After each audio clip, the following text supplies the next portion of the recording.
그러니까 이 배가 너무 뚱뚱하니까 뒤로 빼는 거죠. 그러면은 뒤로 빼면 이런 문장이 보이지 않겠어요? 그쵸?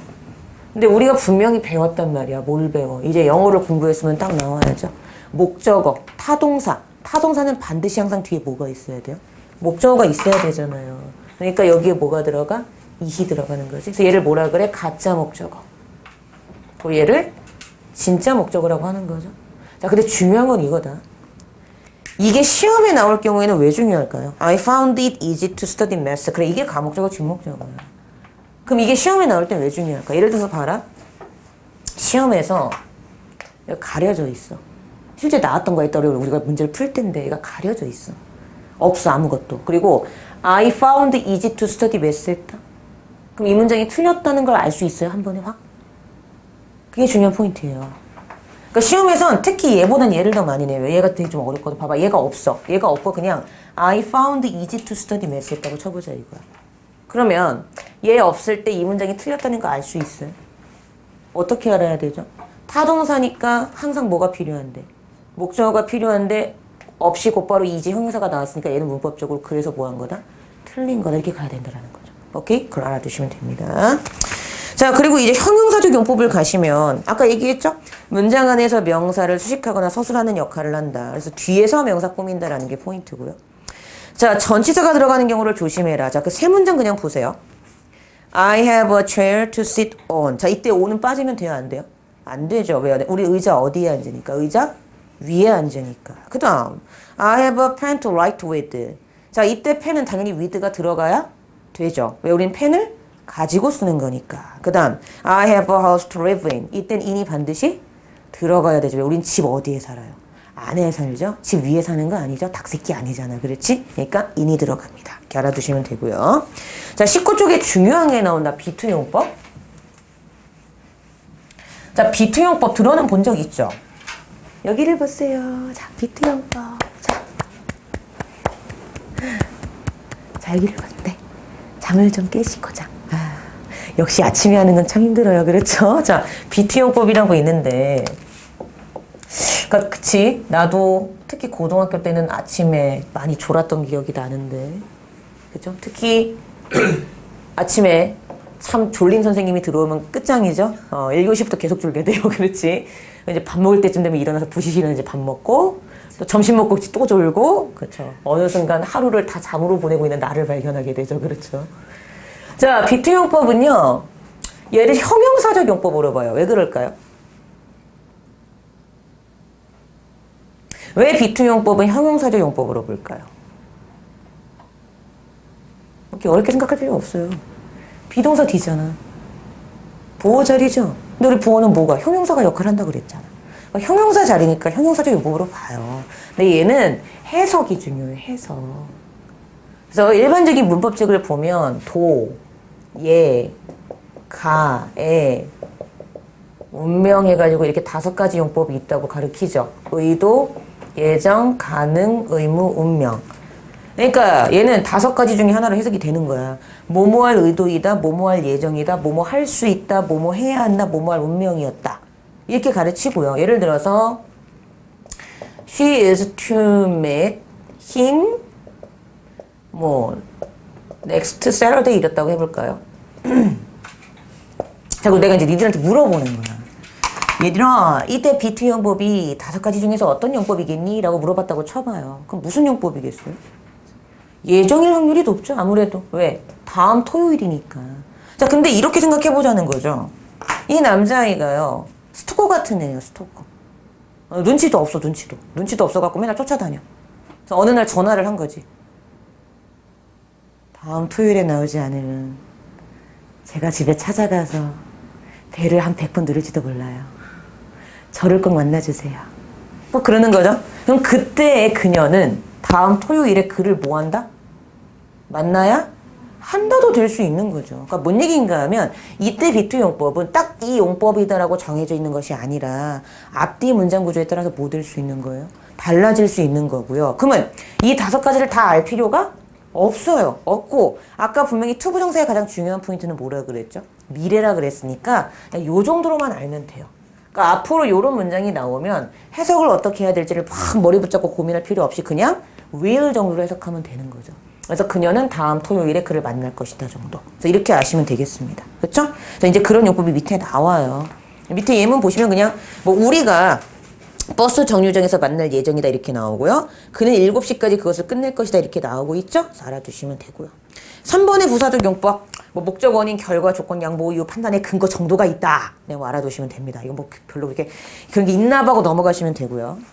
자, 이제 제일 중요한 거지. 오늘 하는 것 중에서 정말 중요한 것 중에 하나가 바로 이 부정사의 시제죠. 시제. 이건 정말 중요하죠. 왜? 수능에서도 나와요. 요즘 수능에서도 나오고, 그리고 어떻다? 내신에서도 주관식으로 나와요. 특히 고등학교에서. 그렇죠. 왜냐하면 제가 내신 대비를 이번에 해봤기 때문에 아는데 모든 학교에서 이건 다 건드리고 가요. 특히 주관식으로 한 4, 5점짜리로. 그러니까 이거는 꼭 아셔야 되고요. 본인 스스로도 문장을 변환할 수 있어야 됩니다. 자, 이거를 하기 전에 우리가 시제가 챕터 어디에 있죠? 첫 시간에 목 잡았었죠? 그 챕터 6에 가면 시제와 가정법이란 표현이 나와요. 기억났어요? 기억나세요? 기억이 나시나요? 기억나시죠? 내가 여기에 시제를 따로 중요한 포인트로 딱 둔 이유는 이 시제에 대한 언급이 잘 대부분의 문법책이 안 돼 있고 시제에 대해서 정리가 안 돼 있으면 영어 공부를 하는 데 있어 굉장히 힘든 게 많기 때문에 따로 정리를 하기 위해서 이게 넣은 거거든요. 그리고 이렇게 애들을 가르쳐 보잖아. 그러면 외국서 살다 온 애들이 있지. 외국서. 그러니까 미국이나 영국 이런 그 정말 정통 영어를 구사하는 그 영어권에서 오랫동안 살다 온 애들이 어법을 공부할 때 제일 힘들어하는 게 바로 시제입니다. 시제. 왜 그럴까요? 걔들도 잘못 쓰거든.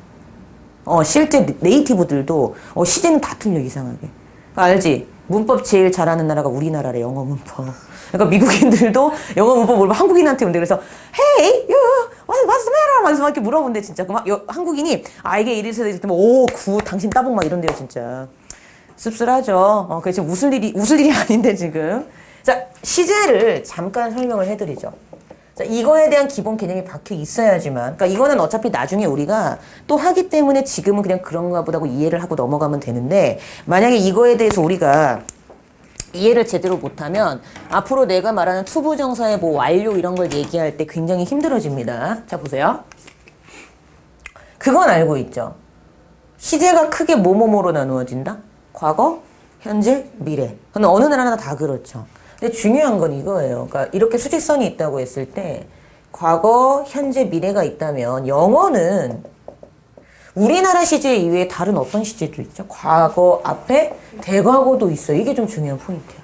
근데 봐라. 이 대과거가 실제로 얘보다 정말 한참 떨어진 그런 시제가 아니에요. 예를 들어서 우리 어떤 문법책이든 나오는 얘가 뭐죠?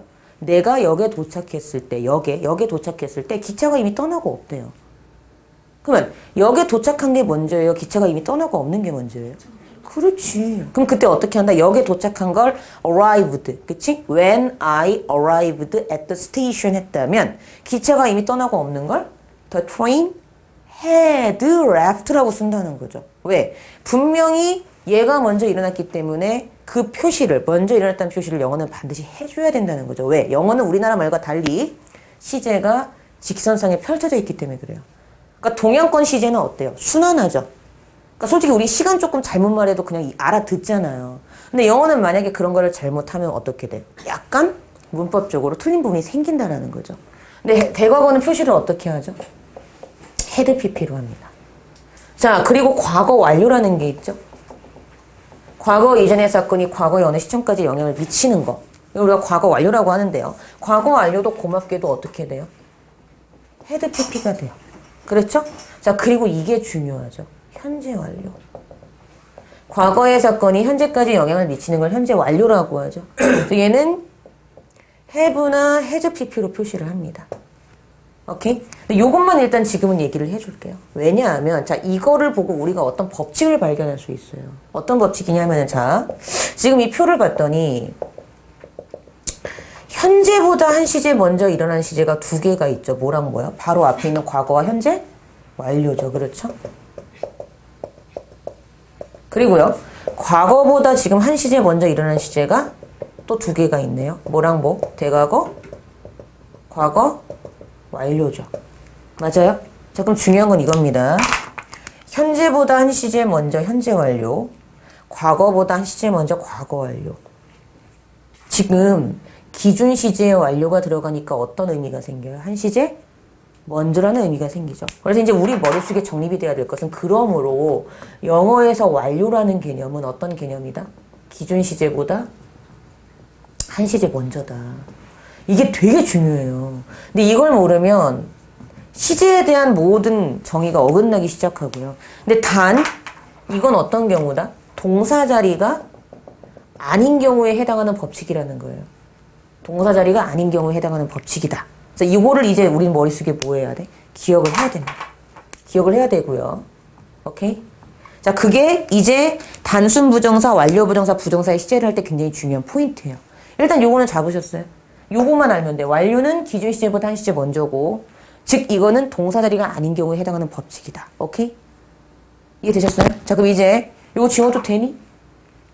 이거 지워도 되니? 안 써도 되겠어요? 그러면 지웁니다. 그러니까 만약에 쓸 거면 요것만 쓰면 돼요. 완료는 기준 시제보다 한 시제 먼저고 동사 자리가 아닐 때 해당하는 법칙이다. 나중에 어차피 시제할 때 배우걸라. 그러니까 일단 요걸 알아두시면 되고요. 그러니까 요거는 나중에 하니까 일단 요거를 기억해야 돼. 요거를. 자, 거기 예문을 볼게요. 예문. She seems to be happy라고 나오죠.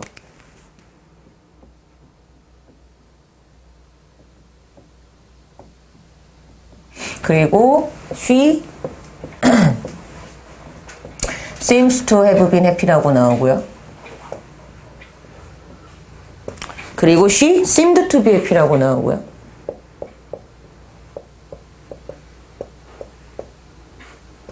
그리고 she seemed to have been happy라고 나옵니다. 자, 이 보세요. 자, 내가요, 이 네 문장을 각각 어떤 문장으로 바꿀 수 있냐 하면 it seems로 시작하는 문장으로 바꿀 수 있어요. It seems that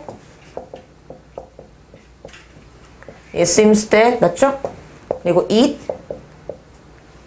seemed that 그리고 it seemed that 맞죠? 자, it, it은 당연히 뭐겠어요? 가주어겠죠? 대리아처럼 보인다, 대리아처럼 보였다 해서 해석이 안 되는 가주어로 보시면 되고요. 우리가 여기서 알 수 있는 건 대절도 무슨 역할을 할 수 있다? 진주어 역할을 할 수 있더라고 그냥 보고 넘어가시면 돼요. 근데 중요한 건 이때 대시 보니까 접속사죠. 접속사니까 뒤에 뭐가 나온다? 주어 동사의 문장이 나오겠죠. 그랬을 때 자, 당연히 주어는 뭐가 주어 역할을 할 수밖에 없겠어요? she죠. 주어 역할을 할 수 있는 게 she밖에 없어. 그치? 근데 중요한 건 이거야. 잡아. to be, to have been, to be, to have been 그랬지. 자, 중요한 포인트는 이겁니다. 왜 여기는 동사 원형을 쓰고요. 여기는 have pp를 쓰고 있는 걸까요? 그게 중요한 포인트예요. 왜요? 여기에 그냥 단순하게 동사 원형이 나오고 있다는 얘기는 이 부분이 여기 시제와 어떠니까? 같으니까 동사 원형을 쓰고 있겠죠. 맞아요? 근데 여기 보세요. 왜 have pp를 to 다음에 썼을까요? 여기는. 여기보다 어떤 시제니까? 한 시제 먼저라는 거죠. 한 시제 먼저이기 때문에 to have pp를 쓰고 있는 거겠죠. 그게 중요한 포인트예요. 자, 그럼 봅시다. she 다음에 얘를 바꿔야 되지. 동사로. 근데 동사 원형이니까 얘랑 시제가 어떻다? 같다. 그러면